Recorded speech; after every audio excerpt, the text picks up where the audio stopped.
Hello, I'm Jennifer Martinez with CLC-TV. The 2013 Las Cruces Municipal Election is November 5th.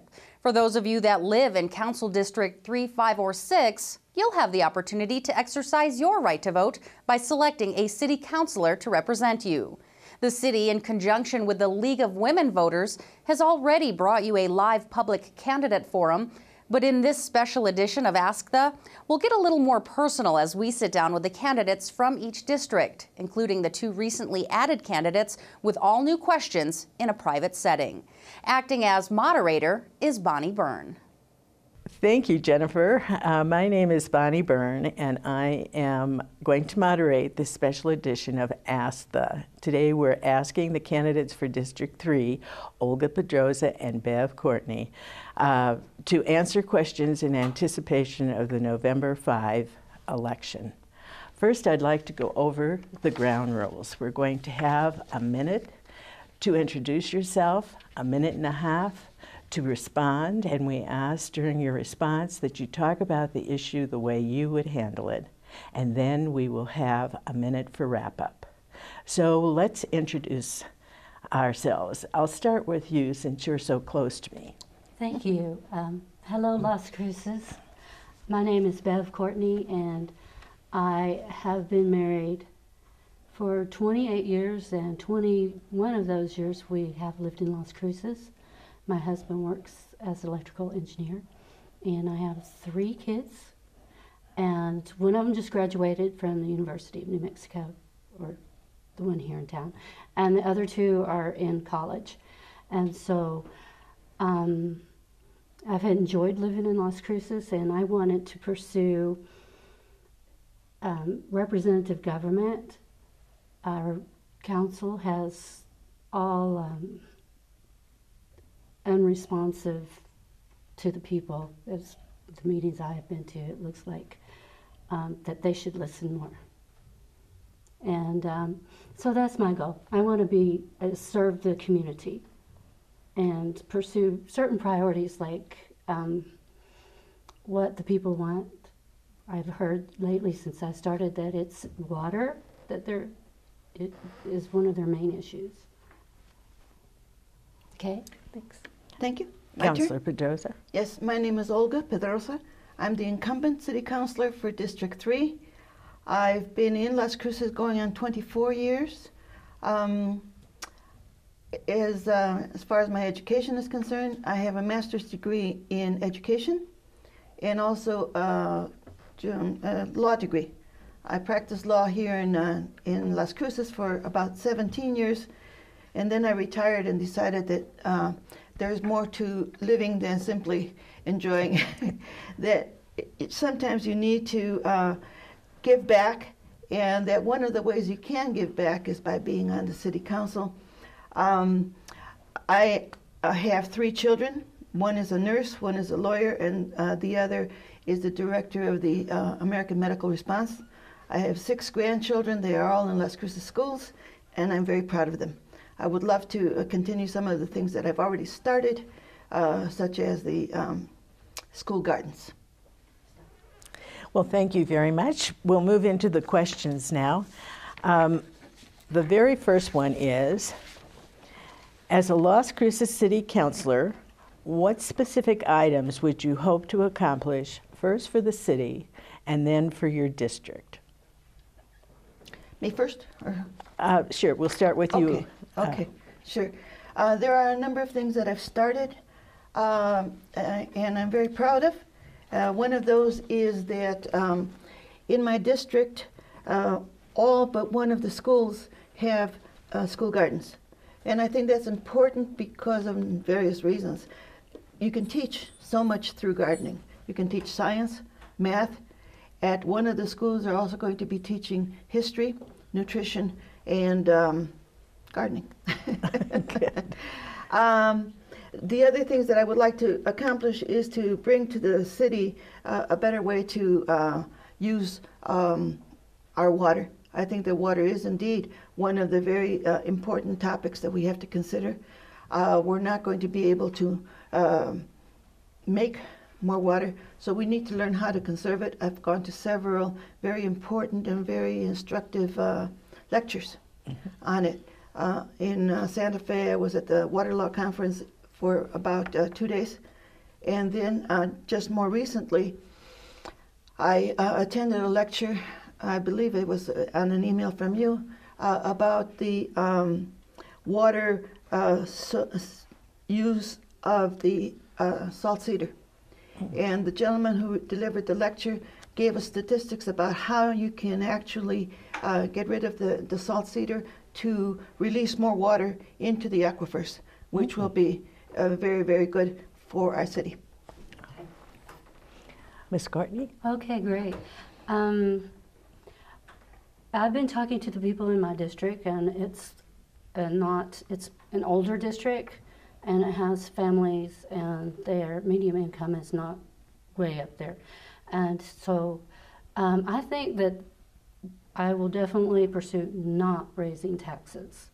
They have just passed the GRT, gross receipts tax. And that actually, the hold harmless tax doesn't run out until 2 years.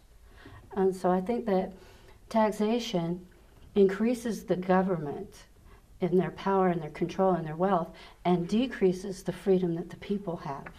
So I want them to be able to, function and keep more of the money that they earn and provide for their families.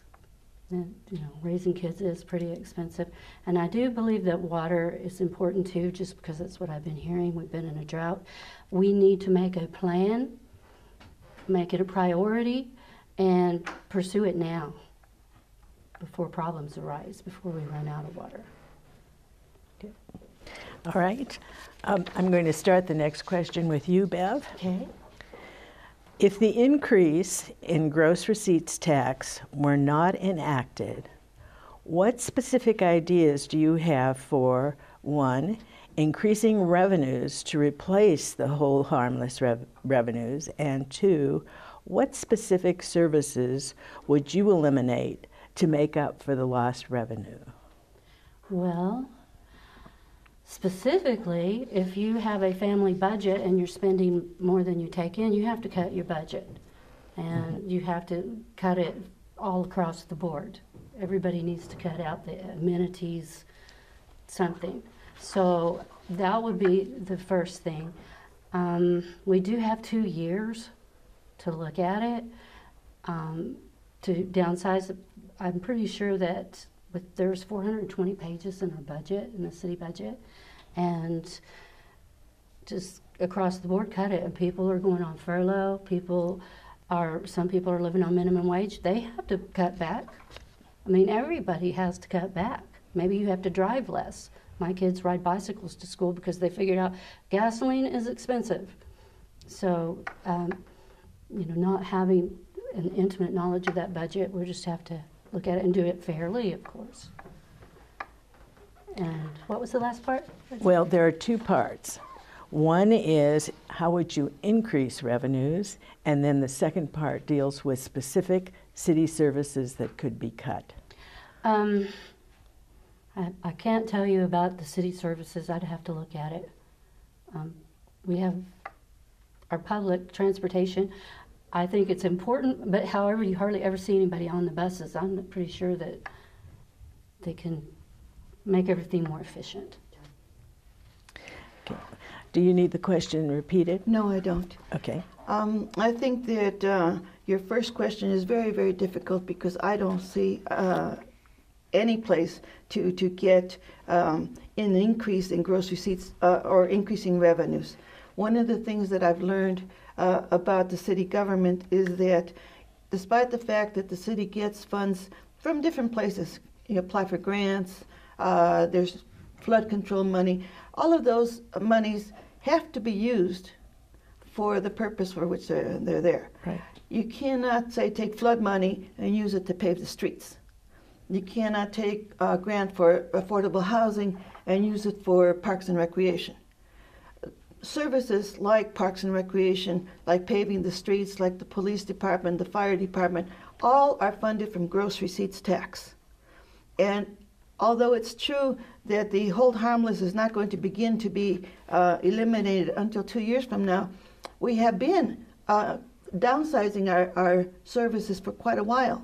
And I think we also need to remember that when you talk about government, you're talking about city employees, you're talking about the services that people need, you're talking about libraries, you're talking about even lifeguards at the pools. If you don't have the money to pay them, you're going to have to close the pools. I don't think that we can afford, not in money terms, but in human terms, to cut the services of any of our places, of any of our people. Okay, I'll start with you for this next one, Councilor Pedroza. Okay. Should impact fees for such items as roads, drainage, parks, and safety services be the responsibility of the city, the builder, or the home buyers? And please explain your reasoning. Sure. I think that, again, if you say the city, you have to define who that is. And our monies are all, I don't want to say earmarked, because that's not exactly the right word, but when there is a developer who develops far outside the city, where there have not been roads built or sewers laid or water lines laid, then somebody has to pay for that amount of service. You can't put a city or a subdivision far out from the city and then say, well, magically, all of these roads are going to be built. Somebody's going to pay for them. Oh my gosh, the city. But that's not true. It'll be the people from District 3 or the people from all the other districts who will not get their streets repaved because the city has to pay for that infrastructure. So I believe that the better idea is to have the builders pitch in and either provide them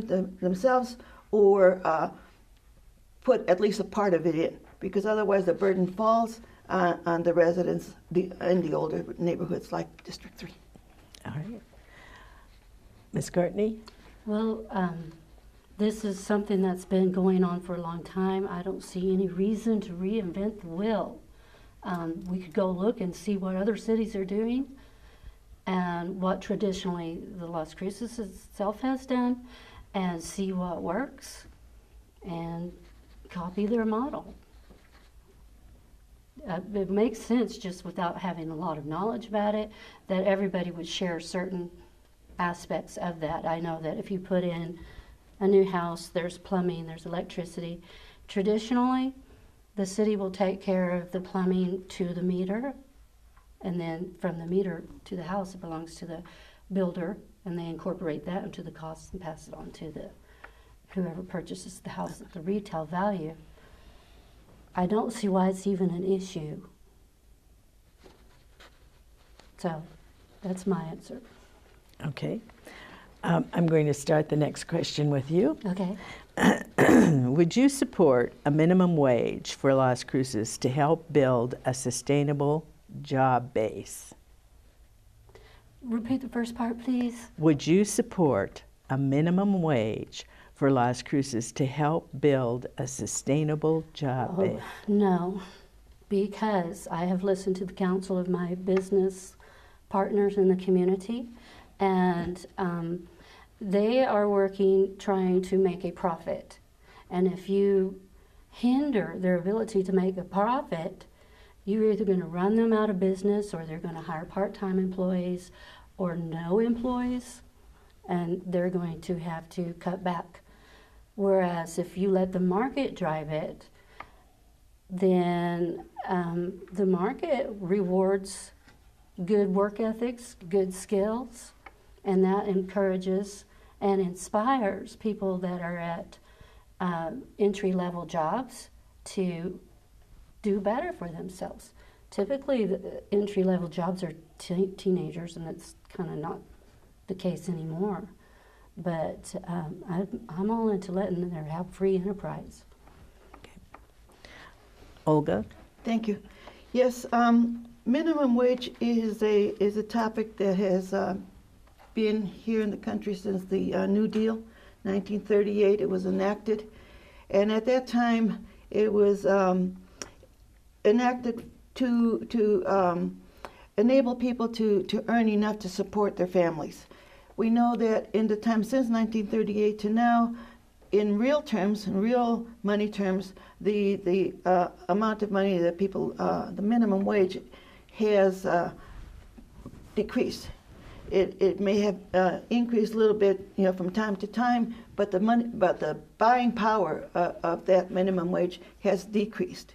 At the same time, we know that we have had the free market for years and years and years, and right now what we have is this very large gap in earnings.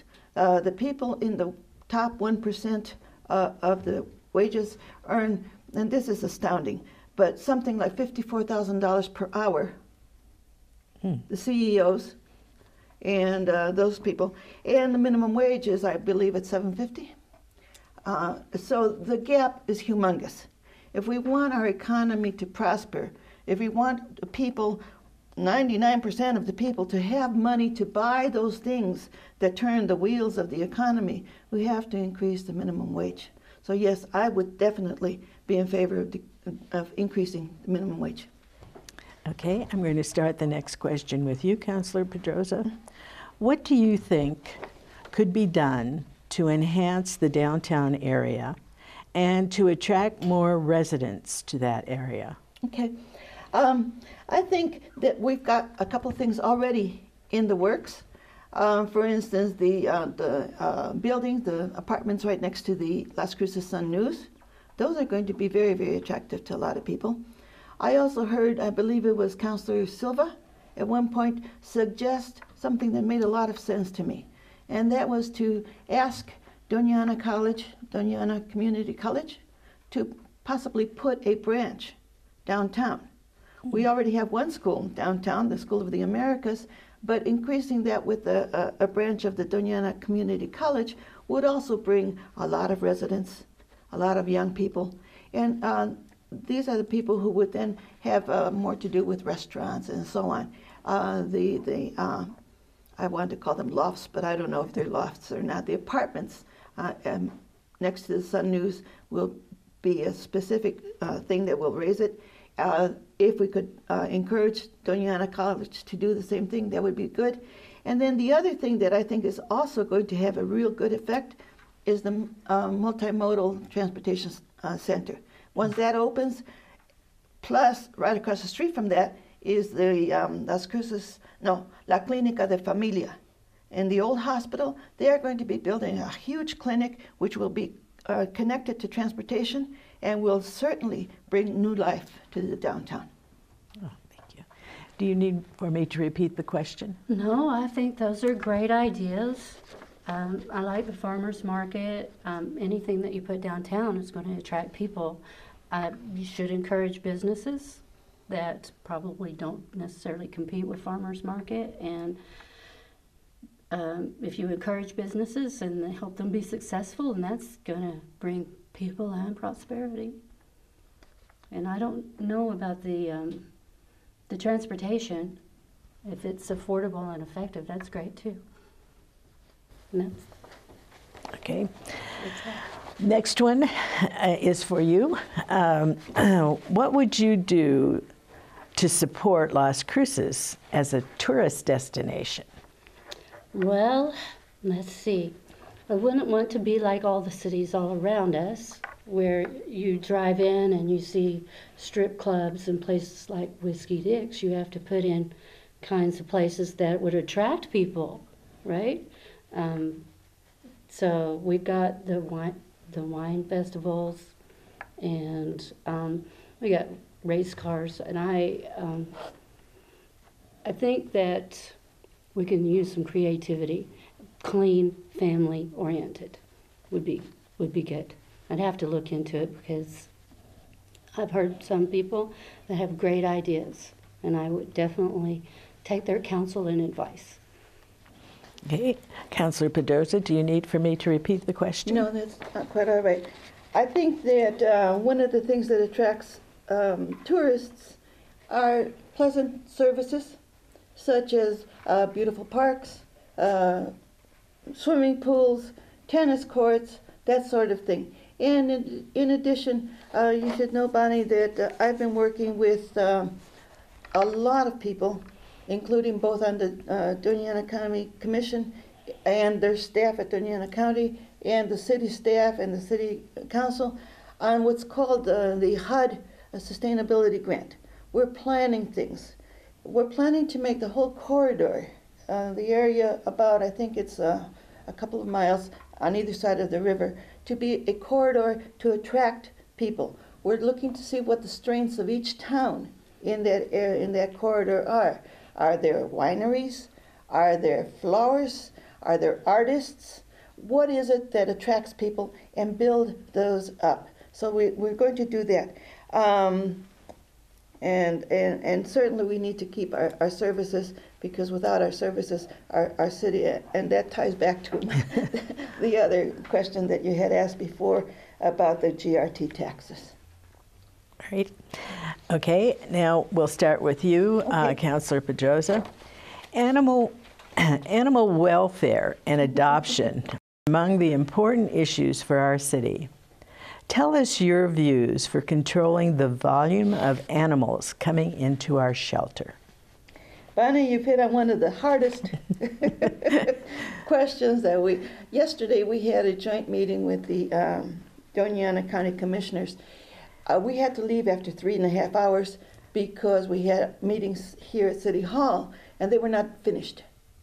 We were hearing from the lawyers. We were hearing from the trap, neuter, release advocates. We were hearing from the people against trap, neuter, release. We were hearing from everybody about what to do. I cannot give you a concrete answer. I don't know. I think we need to still study a little bit more. What are the numbers of animals? What are the differences between animal life in the city and animal life in the country, in the county, excuse me. And after more people have given us more information, then maybe I would be able to tell you what I think is the best way to control. There are some people who say we don't need control. Okay. So I'm sorry, but I cannot give you a firm answer. Okay. Do you need to have the question repeated? I don't think so. I can't imagine this question coming up 30 years ago. You know, it's just common sense that people require more resources than animals, and I'm all for the humane treatment of animals. But if they become a nuisance, if they become rabies carriers, if they are proliferating, certainly you have to do something. And I hate euthanasia. So I would encourage the people to eliminate the problem, maybe help make neutering and spaying affordable. But, you know, I don't think the city has an unlimited resources in this economic climate to just spend it frivolously. You know, it's the city's duty to take care of the nuisance problems. Okay. And now I'll start. This is the very last question. Okay. And I'll start with you. Can you name one good thing and one bad thing you hear about our city government? The good thing is that people really don't have that many complaints, too much, but if they have one, is that they don't listen to the people and that they're very business unfriendly. And you need businesses. I mean, that's what makes up the city, to have a place for people to work and provide services. And they provide better services if it's private market driven, because they have to compete in the market and they have to compete for customers. So I would say they need to be business friendly and they need to listen to their constituents. Okay. Councilor Pedroza? Thank you, Bonnie. When you say hear about, it's a little hard to answer, but let me try.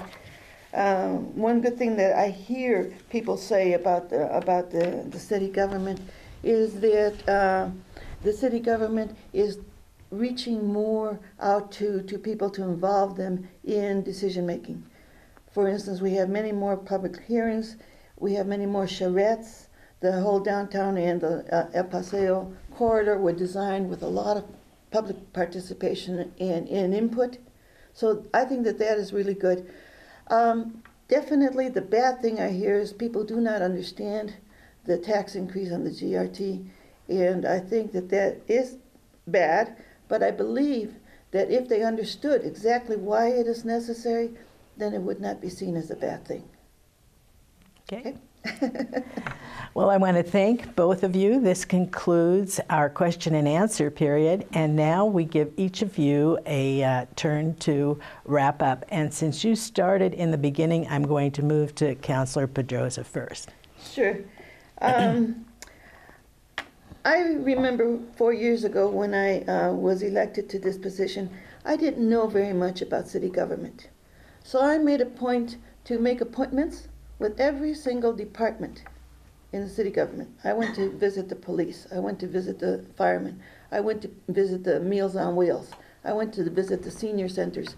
I went to meetings of all sorts of people, fleet services, and so on. And I learned all that's involved. I think that it may have taken me 6 months or possibly more. And I think that that would be time wasted, not for me, but for the city, if we had to take on another person who again, would have to learn, if she so chose, all of the running of the city and how it runs and how it works. So basically, I'm asking people to put my experience to good use. Okay. Ms. Courtney?